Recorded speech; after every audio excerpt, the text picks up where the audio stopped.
اور سرکشی کا تمہیں خطرہ ہے تو پٹائی کرنا. اب پٹائی کرنا کیا ہے؟ کیا ان کی ہڈی پسلی ایک کر دو، توڑ دیا جائے؟ تو یہ تعین تو اب ہمیں کیسے معلوم ہوگا کہ کتنی پٹائی کی جا سکتی ہے؟ تو اللہ کے رسول صلی اللہ علیہ وآلہ وسلم نے ایسی ضرب لگانے سے منع کیا ہے کہ جس کا اندرونی طور پر کوئی نقصان ہو. اور اسی طریقے سے حضور صلی اللہ علیہ وآلہ وسلم نے چہرے پر مارنے سے منع کیا ہے.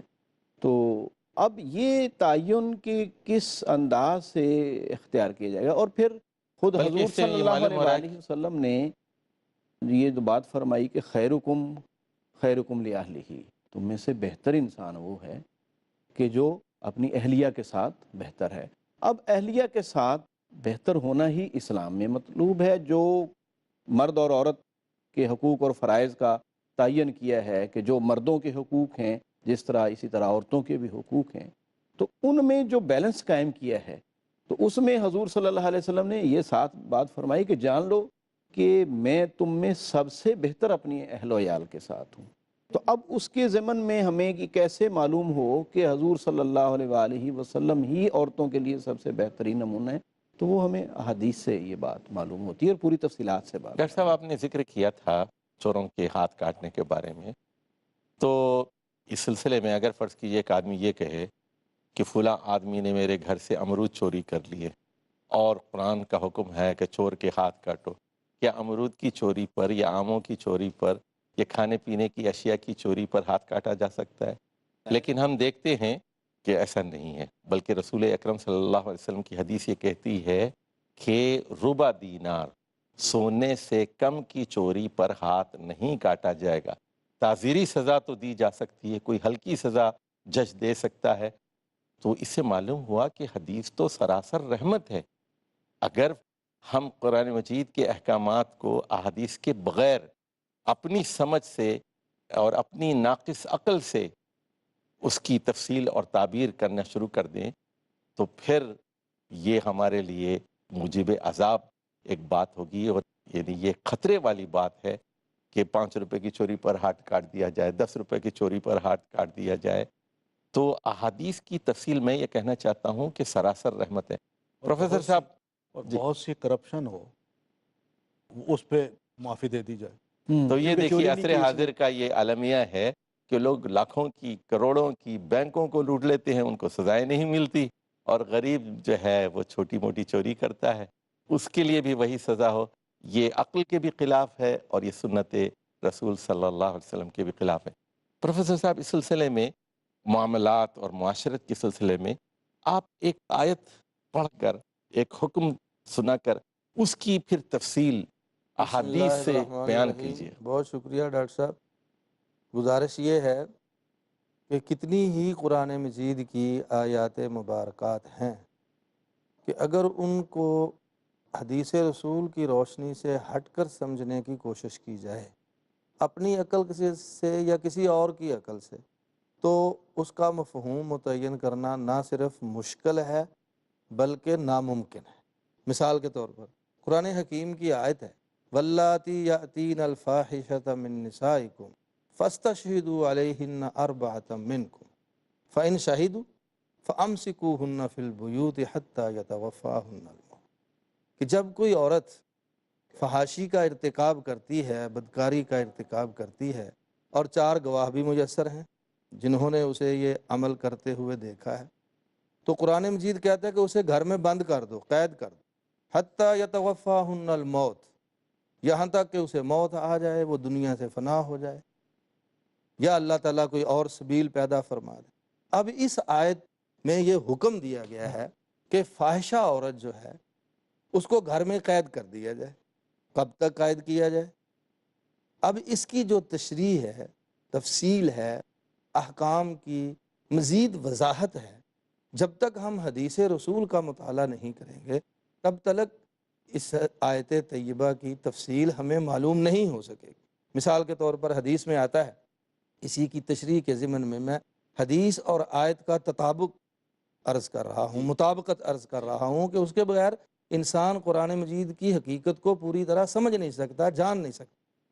حدیث میں ہے کہ رسول اکرم صلی اللہ علیہ وسلم کی خدمت اقدس میں 2 آدمی حاضر ہوئے. ایک آدمی ایک لڑکے کا باپ تھا، دوسرا ایک عورت کا خاوند تھا۔ وہ لڑکا اس عورت کے گھر میں ملازم تھا، نوکر تھا۔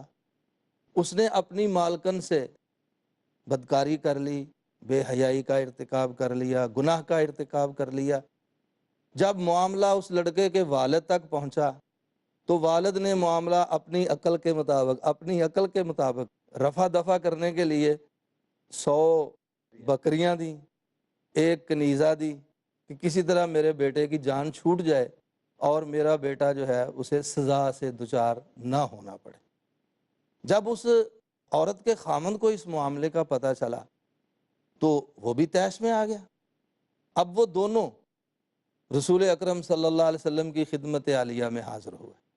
دونوں نے یہ کہا کہ اے اللہ کے رسول صلی اللہ علیہ وسلم، ہمارے درمیان اللہ کی کتاب کے مطابق فیصلہ کیجئے۔ آپ صلی اللہ علیہ وسلم نے فرمایا میں تمہارے درمیان اللہ کی کتاب کے مطابق ہی فیصلہ کروں گا۔ پھر آپ صلی اللہ علیہ وسلم نے فیصلہ کیا کیا؟ آپ نے فرمایا کہ اس کی بکریاں واپس کر دی جائیں، لونڈی کو واپس کر دیا جائے اور لڑکے کو جلا وطن کر دیا جائے، کوڑے مارے جائیں کیونکہ وہ غیر شادی شدہ تھا۔ اور ایک صحابی انیس کی ڈیوٹی لگائی کہ تم اس عورت کے پاس جاؤ، اگر وہ اقرار کرے کہ میں نے یہ جرم کیا ہے تو فرجمہ، اس کو رجم کر دو، سنسار کر دو۔ تو میں تفصیل میں جائے بغیر اس حدیث اور اس آیت کے مطابق بات یہ عرض کرنا چاہتا ہوں کہ حدیث کے بغیر آپ قرآن مجید کی آیات کو پوری طرح سمجھ ہی نہیں سکتے۔ قرآن مجید کی آیات محتاج ہیں اپنی تشریح کے لیے احادیث رسول کی۔ جزاک اللہ خیر، آپ نے بہت عمدہ مثال پیش کی، اور یہاں وقفے کی ضرورت ہے۔ سامعین کرام، ناظرین کرام، ایک وقفے کے بعد انشاءاللہ اسی موضوع پر گفتگو ہوگی۔ اس وقت تک کے لیے اجازت دیجیے۔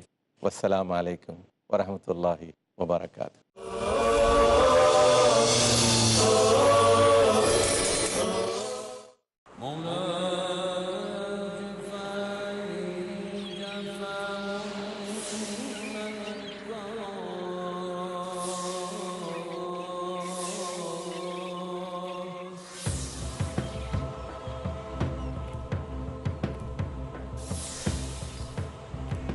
دل ہو زندہ تو ہے منزل کامرانی، ورنہ صبح و شام تو بس ہے آنی جانی۔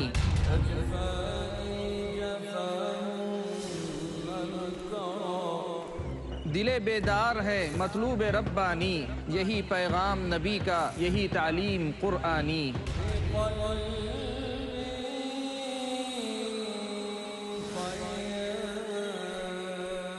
دل کیا ہے؟ دل کی ضرورت کیا ہے؟ دل کی زندگی کیا ہے؟ موت کیا ہے؟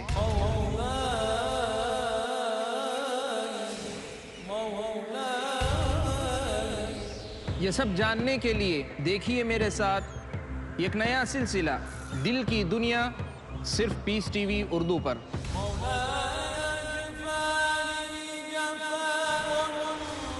صرف مومنوں کا مقدر ہے ایمان کی لازوال روشنی، جو کرتی ہے آباد دل کی دنیا۔ ہر منگل رات 7:30 بجے اور دوبارہ صبح 10:30 بجے انڈیا میں پیس ٹی وی اردو پر۔ ہر شر سے کیا کرتی ہے بندوں کی حفاظت، اسلام کے دامن میں کچھ ایسی ہے حکمت۔ قرآن مجید میں انسانیت کی ضروریات کو اللہ تعالیٰ نے جمع کر دیا ہے۔ آزمائش کے لمحوں میں، مشکل حالات میں، جب پڑی ہے ضرورت، ایک انسان اگر قرآن مجید کو دستور حیات بنا لیتا ہے، کام آئی ہے اسلام کی حکمت۔ تو اس کی تمام تر ضروریات کو پورا کرنے کا علم اللہ تعالیٰ نے اس قرآن میں رکھا ہے۔ قاری صہیب میر محمد اس پاک کلام کے ذریعے ہی عالم اسلام میں بکھری ہوئی امت اسلامیہ کو جمع کیا جا سکتا ہے۔ جانیے کس قدر کامیاب ہے وہ زندگانی جو کرتی ہے اسلام کی حکمتوں کا احترام۔ حکمت اسلام، کل رات 11:30 بجے اور دوبارہ صبح 7 بجے انڈیا میں پیس ٹی وی اردو پر۔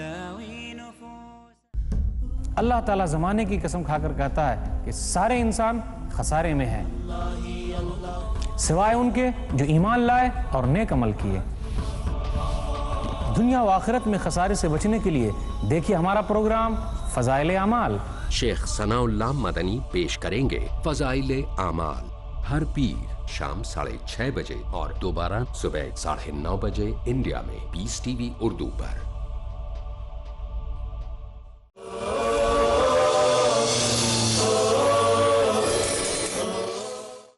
الحمدللہ رب العالمین والصلاة والسلام علی سید المرسلین وعلی آلہ وصحبہ اجمعین۔ اسی بات کو ہم آگے بڑھاتے ہوئے ڈاکٹر ادریس سے پوچھنا چاہیں گے کہ معیشت میں، معاملات میں، تجارت میں، لین دین میں، عائلی زندگی میں اور قوانین چاہے وہ دیوانی ہوں یا فوجداری ہوں، ان میں قرآن اور حدیث کی مطابقت کی کچھ اور مثالیں دے دیں تاکہ ہمارے ناظرین و سامعین پوری طرح مطمئن ہو جائیں کہ قرآن سمجھنے کے لیے ہمیں نبی کریم صلی اللہ علیہ وسلم کے اسوے کو دیکھنا پڑے گا۔ دیکھیں جی، جہاں تک معاملات کی بات ہے تو قرآن مجید میں اللہ تعالیٰ نے کچھ آیات میں ان چیزوں کا تو ذکر کر دیا ہے کہ یہ معاملات ہیں، مگر ان کو نمٹانا کیسے ہے وہ جب تک عملی طور پر ہمارے سامنے نہ آئے، کوئی رول ماڈل ہو اس کے مطابق ہم دیکھیں، تب جا کے ان معاملات کو بھی سدھارا جا سکتا ہے اور صحیح ہو سکتے ہیں۔ مثال کے طور پر پیارے نبی صلی اللہ علیہ وسلم نے عاشروہن بالمعروف، اس کی جو بات قرآن مجید نے کی ہے، ترجمہ کیجیے کہ اپنی بیویوں کے ساتھ بالکل معروف طریقے سے رہیے۔ اب معروف کیا ہے سوچنے، اور معاشرت کیا ہے، کس طرح رہنا ہے۔ یہ رہنے کا انداز درست نہیں ہے کہ میری بیوی گھر میں ہو اور اس کو تو میں کہوں تم دال روٹی کھا لو اور خود میں اپنے دوستوں کے ساتھ بازار میں بیٹھ کے گوشت کھاؤں، باربیکیو کھاؤں۔ یہ طریقہ درست یہ نہیں، حسن معاشرت یہ نہیں ہے۔ حسن معاشرت نہیں ہے۔ اسی طرح حسن معاشرت یہ بھی نہیں ہے کہ انسان گھر میں آئے تو یوں محسوس ہو کہ گویا کہ اللہ کا عذاب آ گیا، کوئی آفت آ گئی۔ کہ شیر کی آمد ہے کہ رن کانپ رہا ہے۔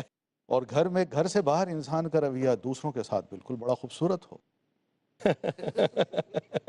تو بینی اسی طرح معاشرت جو ہے وہ یہ بھی ہے کہ انسان فیئر ہو، معاملات میں فیئر ہو، یعنی ایسا نہ ہو کہ خدا نہ خواستہ کہ بیوی کی جو ریکوائرمنٹ ہے یا اس کی جو ضرورت ہے وہ تو انسان پورا نہ کرے اور اپنے آپ کو اپنے مختلف حقوق کا مطالبہ کرے، اپنے حقوق کا بھی مطالبہ کرے اور خدا نہ خواستہ اور گند میں پڑ جائے اور غلط کام کرے۔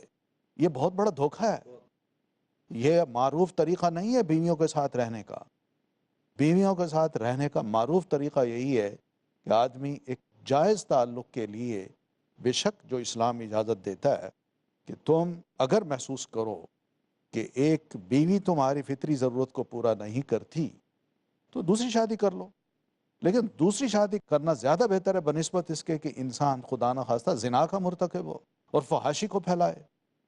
ڈاکٹر صاحب وہ زیادہ ضروری ہے۔ ڈاکٹر صاحب میں یہ پوچھنا چاہتا ہوں آپ سے، نکاح کے لیے چند شرائط۔ یہ ڈاکٹر صاحب معذرت کے ساتھ، ڈاکٹر صاحب نے بڑی خوبصورت بات کی حسن معاشرت کی، کہ قرآن مجید نے ایک اصول دے دیا جی کہ عاشروہن بالمعروف، اپنی بیویوں کے ساتھ معروف اور اچھے اور خوبصورت طریقے کے ساتھ زندگی گزارو۔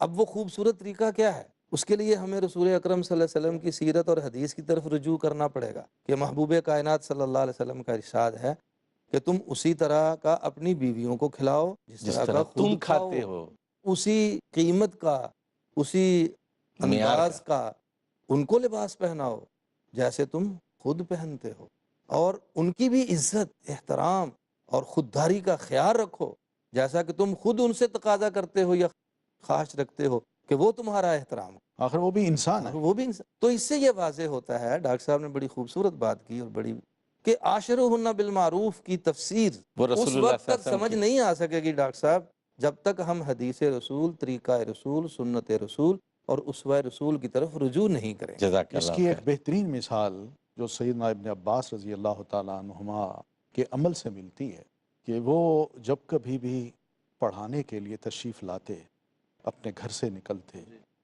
تو ماشاءاللہ نئے کپڑے پہنے ہوتے، خوشبو میں بسے ہوئے ہوتے تھے، اور داڑھی مبارک اور سر کے بالوں کو بڑی پھبن کے ساتھ رکھتے تھے وہ، تو جب بھی آتے تو اس طرح بڑے اچھے کپڑوں. تو کسی شاگرد نے پوچھ لیا کہ حضرت خیریت ہے، آپ جب بھی تشریف لاتے ہیں بڑا خوبصورت لباس آپ نے پہنا ہوتا ہے اور بڑی اچھی ایک رونق ہوتی ہے آپ کے چہرے پہ. تو فرمانے لگے بھائی بات یہ ہے کہ میں یہ سارے کام تمہیں دکھانے کے لیے نہیں کر رہا، بلکہ میں تمہیں نصیحت کروں گا کہ زینوا لنسائکم کما تحبون یزین لکم. تم بھی اپنی بیویوں کے لیے اس طرح خوبصورت بنا کرو جس طرح تم پسند کرتے ہو کہ تمہاری بیویاں خوبصورت بن کے رہیں. آخر تم بھی تو انسان ہو، وہ بھی انسان ہے. ہر وقت یہ سمجھنا کہ بیوی دلہن بن کے رہے گی تو مجھے اچھی لگے گی، اور خود انسان اس کے سامنے بکھرے اپنے ہوئے صفائی بال کا. ہوں اور پھٹا ہوا لباس ہو بالکل اور جسم سے بدبو آ رہی ہو، تو یہ عاشرہن بالمعروف نہیں ہے. نہیں ہے. اچھا ڈاکٹر صاحب، میں اسی سلسلے میں مزید پوچھنا چاہتا ہوں.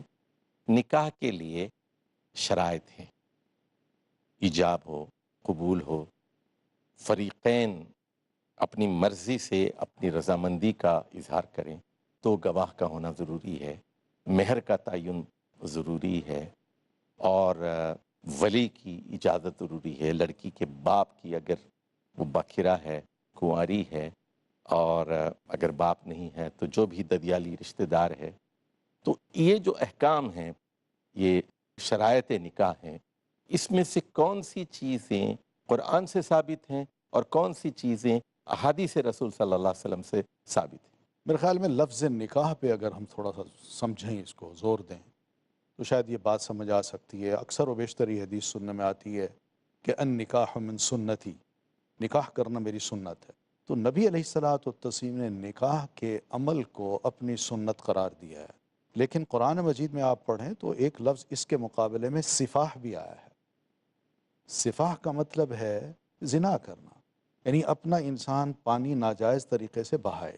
یہ جو پیارے رسول صلی اللہ علیہ وسلم نے فرمایا ہے تو اس میں بڑی گہری بات ہے کہ میرا طریقہ یہ ہے. وہ آپ صلی اللہ علیہ وسلم نے تینوں باتوں پہ عمل کیا کہ میں نکاح کر رہا ہوں، علانیہ کر رہا ہوں، جس بچی کا والد ہے یا اس کے ولی ہیں ان کے علم میں بھی یہ بات ہے، اور ان کی رضامندی سے میں بچی کا رشتہ لے رہا ہوں. اور پھر اس کے بعد یہ بھی کہ لوگ بھی موجود ہیں، گواہ ہوتے ہیں، ان کے علم میں یہ بات آتی ہے کہ میں نکاح کر رہا ہوں، اور حق المہر بھی آپ صلی اللہ علیہ وسلم اس کو مقرر کرتے ہیں. لیکن اس کے مقابلے میں سفاح کو دیکھیے، اس میں نہ لڑکی کے والد کے علم میں بات آتی ہے، ایک زنا خفیہ طور پہ ہو رہا ہے، اور پھر اس کے بعد اس کو کچھ دیا بھی نہیں جاتا، آپس میں طے کر لیتے ہیں لیکن کسی کے علم میں بات نہیں آتی، گواہ بھی موجود نہیں ہوتے، یہ خفیہ کام ہے. تو اس وجہ سے نکاح جو ہے وہ اس بات پہ زور دیتا ہے کہ جائز تعلق کے لیے عورت کو بیوی بنا کے رکھو.